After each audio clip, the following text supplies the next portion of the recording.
اليوم معنا ملخص أكوامان الجزء الثاني، ولكن إذا ما شفتيش الجزء الأول راه كاين في الوصفات. ويا الله نبداو. كنكملوا الأحداث من بعد 4 سنين وكنشوفوا سفينة كتهاجم من طرف القراصنة، ولكن كيوصل أكوامان في آخر لحظة وكيوقفهم وكيدخل في معركة قوية معاهم وكيقدر يغلبهم كاملين. ومن بعد كنشوفوا أكوامان كيلعب مع ولده، كنعرفوا أنه تزاد عنده ولد من ميرا، يعني دابا آرثر ولا أب وملك أطلانتس. كيقول باللي كونه ملك أطلانتس فهاد الشي ممل بزاف، حين طول الوقت غير اجتماعات ومشاكل صغار. ومن بعد كيهضر مع باه وكيلاحظوا باللي الولد الصغير ديالو قادر يتواصل مع الحوت، وهذا الشيء كيصدمهم حيت باقي صغير ولكن باين ورث القوه ديال باه. وكنمشيو من بعد لديفيد العدو القديم ديال اكوامان اللي ولا مسمي راسو دابا بلاك مانتا، وكان مازال باغي ينتقم من موت باه. بلاك مانتا كان محتاج يصلح البدله ديالو حيت هي الامل الوحيد باش يقتل اكوامان، وعلى هذا الشيء كيتعاون مع الدكتور ستيفن اللي كان مهووس بمملكه اطلانتس وباغي يلقاها باي طريقه. وستيفن كيطلع مع فريق ديال العلماء وكيقلبوا على اطلانتس،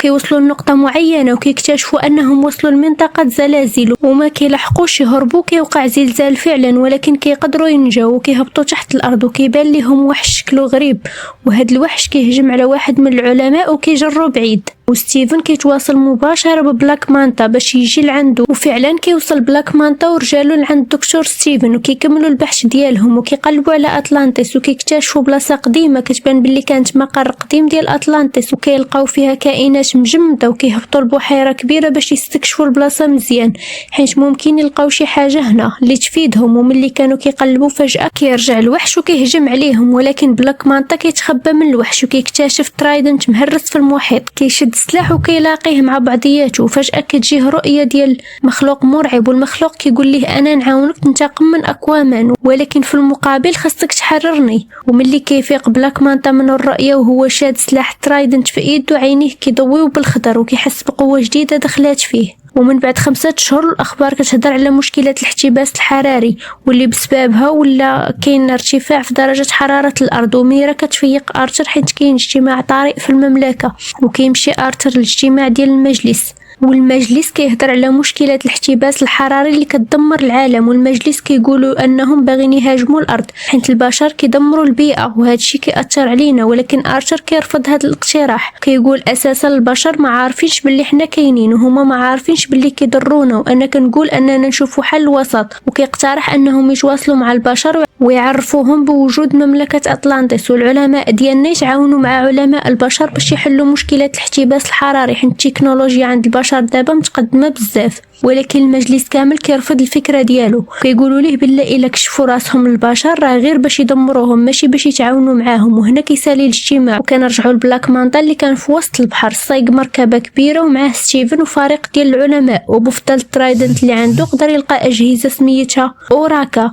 اللي كان لقاهم في المقر القديم ديال أطلانتس اللي كان فيه من 5 شهور. وهاد الأجهزة تقدر تلقى بلاصة أطلانتس، ولكن هاد الأجهزة كان خاصها طاقة قوية باش تقدر تخدم. وبلاك مانتا كيركب في مركبة صغيرة وكيهبط لواحد الممر سري تحت البحر، وكان فيه مصدر طاقة قوي يقدر يخدم هاد الأجهزة. كيوصل فعلا للطاقة وقدر ياخدها، ولكن فجأة الممر السري كيتسد عليه وكيتحبس. وبلاك مانتا كيتصل مباشرة بالمساعدة ديالو ستينغ، كيطلب منها المساعدة وكيقول لها خاصها تدخل لأطلانتس وتنقذو حيت الباب مستحيل يتحل من الداخل. ستينغ كتوافق وكتأمر بالدخول لمدينة أطلانتس اللي عرفوا بلاصتها أخيرا عن طريق الأجهزة. ستيفن ما كانش متيق أنه أخيرا وصل لأطلانتس، والأمن والحراس ديال أطلانتس كيهددوهم يتراجعوا إلا غادي يتيروا فيهم. وستيفن كان مبهور بزاف بالحضارة ولكن ما لحقش حتى يستوعب حيت الحراس أطلانتس كيعطوهم إنذارات باش يرجعوا، ولكن هو ما كيسمعش وكيبدا الهجوم. وهنا ستيفن كيرجع لوعيه وكيبدا يقاتل، والمركبة ديالو كتطلق موجات صوتية قوية كتدمر سفن أطلانتس وكيخترقوا المدينة وكيوقع دمار كبير في المباني. في هاد اللحظة كتوصل أطلانا وميرا باش يوقفوهم، وأطلانا كتحاول تهاجمهم ولكن هي اللي كتهاجم من الموجات الصوتية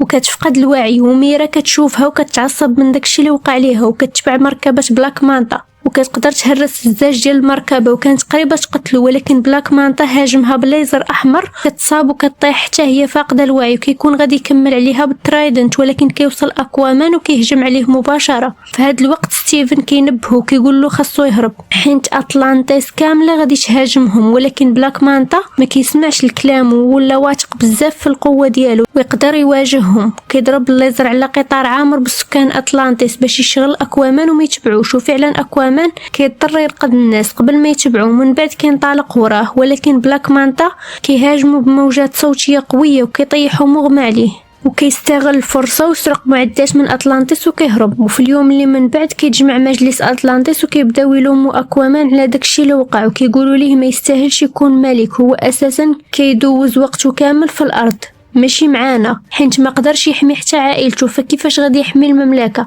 وارثر كيتاثر بزاف وكيحس بالذنب، خصوصا ملي شاف ميرا ومو مصابين.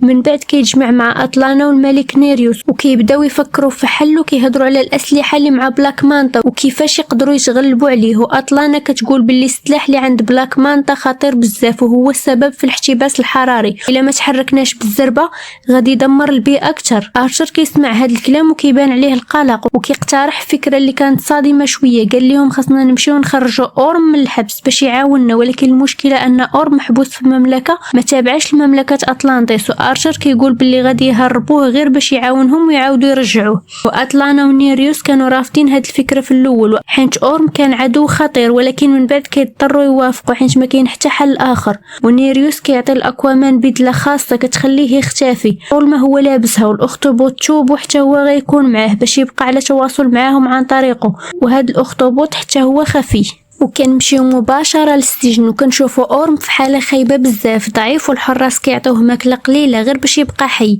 ارثر كيدخل بالسر وكيهجم على الحراس وكيطيحهم بسهوله بالمساعده ديال البدله. ومن بعد كيوصل لعند اورم، واورم كيتفاجئ حيت جاي يعتقو، كيقول ليه انت اللي حبستيني ودابا جاي تنقذني علاش؟ ارثر كيقول ليه كاينه مشكله كبيره وبغيتك تجي معايا. بلاك مانتا ولا عنده سلاح خطير بزاف وقادر يدمر العالم كامل وما بقى عندنا حتى حل من غير تعاونوا. اورم كيوافق وكيخرجوا بجوجهم من الزنزانه وكيبداو يشقوا طريقهم وسط السجن، كيهزموا الحراس واحد مورا واحد حتى كيخرجوا. من بعد كيهربوا للصحراء، ولكن الحراس كيتبعوهم واورم كيكون ضعيف بزاف وما قادرش يتقاتل وكيطيح قريب للبحر. ولكن غير كدوز عليه موجه القوه ديالو كترجع ليه فجاه وكيوقف وكيقضي على الحراس بسهوله. ومن بعد كيهربوا بجوجهم للمحيط وكيبداو يهضروا على الخطه ديالهم باش يقضيو على بلاك مانتا.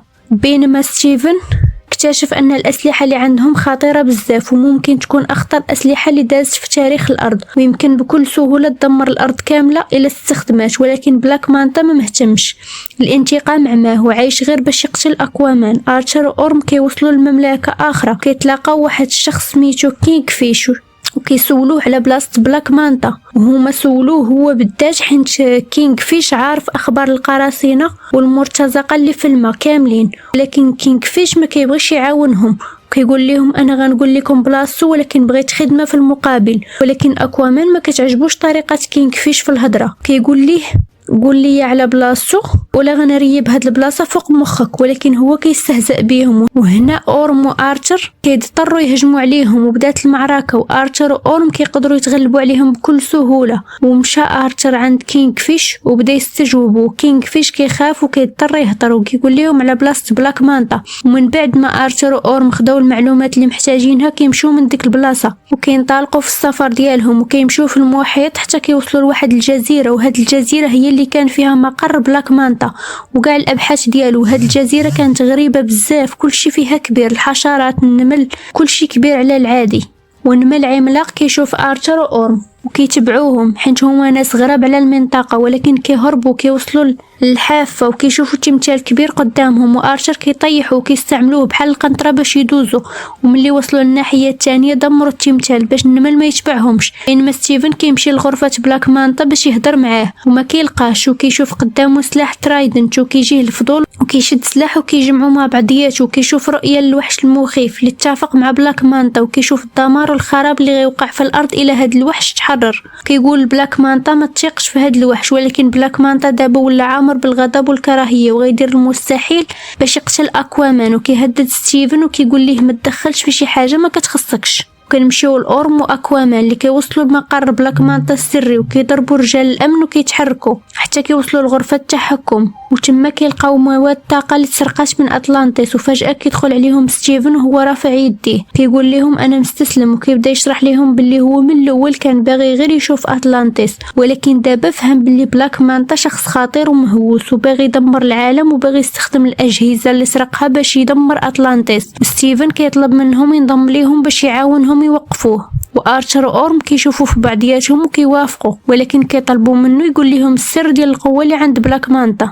ويالله ستيفن غيهضر فجأة كيوقع انفجار كبير والخوت كيطيحوا في الارض، ومن بعد كينوضوا كيواجهوا رجال بلاك مانتا وكيقدروا يتغلبوا عليهم بسهوله. وفي هذه اللحظه تدخل ستينغ المساعده ديال بلاك مانتا راكبه آلة قتاليه كبيره وكتبدا تقاتل آرثر وأورم بقوه، وكتكون معركه صعيبه ولكن في الاخير كيقدروا يتغلبوا عليها. ولكن المفاجاه الكبيره هو ان بلاك مانتا بنفسه كيتدخل وبضربه واحده كيضرب أورم وكيطيحوا بعيد، وأورم وأكوامان كيبداو يتقاتلوا معاه. ولكن هذه المره بلاك مانتا ولا قوي بزاف وكان مسيطر على القتال وكيحاول يقتل أورم بالترايدنت، ولكن أورم كيتفادى الضربه وكيشد سلاح. وفجأة كتجيه رؤية لنفس الوحش المخيف وكيشوف الدمار اللي غيوقع في العالم الى هاد الوحش تحرر. ولكن قبل ما يفهم مزيان بلاك مانتا كيضربوا بالليزر وكيطيحوا على الارض وكان غادي يقتلوا، ولكن كيوقع زلزال قوي في ديك البلاصه، والسبب هو الملك نيريوس وصل بالجيش ديال أطلانتيس من بعد ما الأخطبوط توبوا بلغهم ببلاصة آرثر وأورم. ونيريوس والجيش بداو يفجروا الجزيرة كاملة باش يوقفوا بلاك مانتا، وبلاك مانتا ورجالو هربوا. نيريوس كينقذ آرثر وأورم وكيخرجهم من الجزيرة قبل ما تدمر. من بعد كيتجمعوا كاملين وأورم كيبدا يشرح لهم الرؤية اللي شافها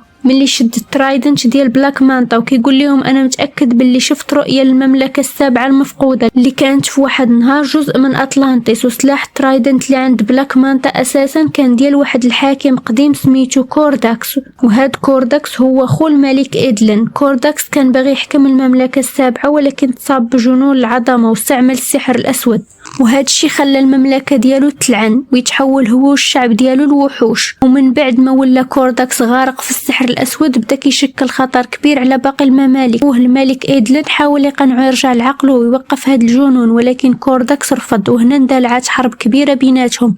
ولكن في الاخير الملك إدلن قدر يغلب كورداكس ودار تعويضه قويه حبسوا بها هو والجيش كامل في واحد البلاصه تحت الجليد، وهي نفس البحيره اللي مشى ليها بلاك مان في البدايه ولقى فيها الترايدنت. ومن ديك الساعه كورداكس بقى محبوس. كورداكس وشعبه مستحيل يتحرروا من التعويضه الا بدم ملكي، اما إدلن او دم شي واحد من العائله الملكيه. وأطلانا كتقول بما ان الملك إدلن ميت اساسا فبلاك مانتا محتاج يقتل واحد فينا حنا بربعه باش يحرر كورداكس، وهاد الربعه هما آرثر وأورم او أطلانا او ابن آرثر حين حتى هو دمه ملكي. وفعلا بلاك مانتا كيمشي للدار ديال توم وآرثر وكيضربوا بموس الكرش، ولكن ما كيقتلوش، كيخليه عايش وكياخذ ولد آرثر وكيهرب. منين كيوصل آرثر كيلقى الدار شاعله فيها العافيه وباه مجروح وولده مخطوف وكيكون مصدوم. وكنمشيو لعند بلاك مانتا اللي كان معاه الولد، وستيفن شافو.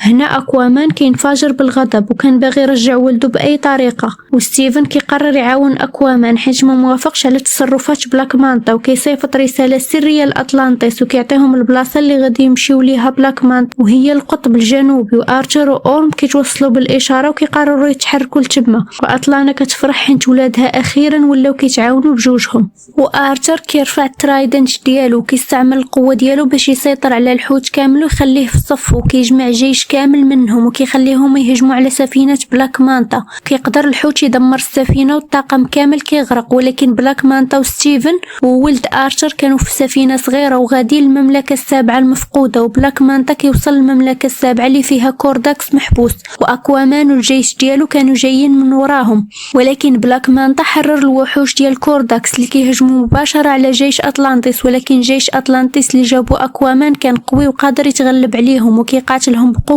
وبلاك مانتا كيطلب من ستيفن يعطيه الولد باش يقتلوه، ولكن ستيفن كيدير حركة ذكية وكيعطيه شنطة فيها قنبلة بوم كتنفجر القنبله. ولكن بلاك مانتا ما كيموتش وكيشد الولد مره اخرى وكيخرج الموس باش يقتل الولد، ولكن الولد كيبدا يبكي واكوامان كيسمع صوته وكيجيب بالزربه وكيوصل في اخر لحظه وينقذ ولده. وبلاك مانتا ما عندوش مشكله يقتل اكوامان، بالعكس دم أكوامان حتى هو ملكي وهو أساسا باغي يقتلو باش ينتقم. هاد المرة آرثر ما كيقاتلش غير باش يربح ولكن باش يحمي ولده، وهذا الشيء كيخليه يقاتل بكل قوته. ولكن بلاك مانتا كان مازال قوي عليه وكيطيحو على الأرض وكان غادي يقتلوه. في هاد اللحظة ميرا كتدخل كتضرب بلاك مانتا كتدمر ليه البدلة ديالو، وبلاك مانتا كيشوفها وهي كتاخذ الولد وكتهرب. كيرمي عليها الترايدنت قبل ما تهرب ولكن أورم كيوصل في آخر لحظة وكيشد هو الترايدنت، وهنا قوة كورداكس كتدخل في جسم أورم وكيبدا يتحكم فيه. وبلاك مانتا ولا ضعيف وأكوامان قدر يتغلب عليه بسهولة، ولكن أورم اللي ولا تحت سيطرة كورداكس كيهجم على آرثر وكيجرحو. ملي هبط من أكوامان دم عن طريق الترايدنت فكتكسر اللعنة وكيتحرر كورداكس. أخيرا كيخرج من الجليد وأكوامان كياخد ترايدنت من أورم وكيرميها على كورداكس، ولكن كورداكس كيشد ترايدنت ديالو. وفي نفس اللحظة أكوامان عاود رمى عليه ترايدنت ديالو هو وكيوقع انفجار كبير، وفي الأخير كيموت كورداكس حيت الترايدنت ديال آرثر أقوى بزاف من كورداكس. من بعد المملكة كتبدا تنهار وآرثر كيشوف بلاك مانتا كان غادي يطيح ويموت وكيمشي باش ينقذو، ولكن بلاك مانتا كيرفض المساعدة ديالو وكيطيح بنفسه وكيموت. وكاع الأبطال كيخرجوا عايشين وكيكون الصلح بين آرثر وأورم كيقول ليه انت هو الملك المناسب لأطلانتس وأطلانتس محظوظة بيك. كيزيد ينصحو كيقول ليه إلا بغيتي دير شي حاجة ديرها بلا ما تاخذ رأي المجلس لأنه رأيك غيكون حسن من رأيهم. فعلا في النهار الثاني كنشوفوا مملكة أطلانتس كتطلع من الماء وكتبان قدام البشر لأول مرة. الأخبار كتهضر على الحضارة الجديدة اللي كانوا كيعتبروها غير أسطورة. ومن بعد آرثر كيبان قدام الجميع وكيقدم راسو للعالم باللي هو ملك مملكة أطلانتس، وكيقول أن الوقت وصل باش البشر وأطلانتس يتعاونوا ماشي يتحاربوا، حيت الأرض والمحيط بجوجهم خاصهم حماية وأي خطر جاي خاصهم يواجهوه بجوج يد. وهكذا كنكون وصلنا لنهاية القصة. وإلا عجبك الفيديو ما تنساش لايك والاشتراك في القناة وفعل الجرس باش يوصلك الجديد ديما. ويلا باي.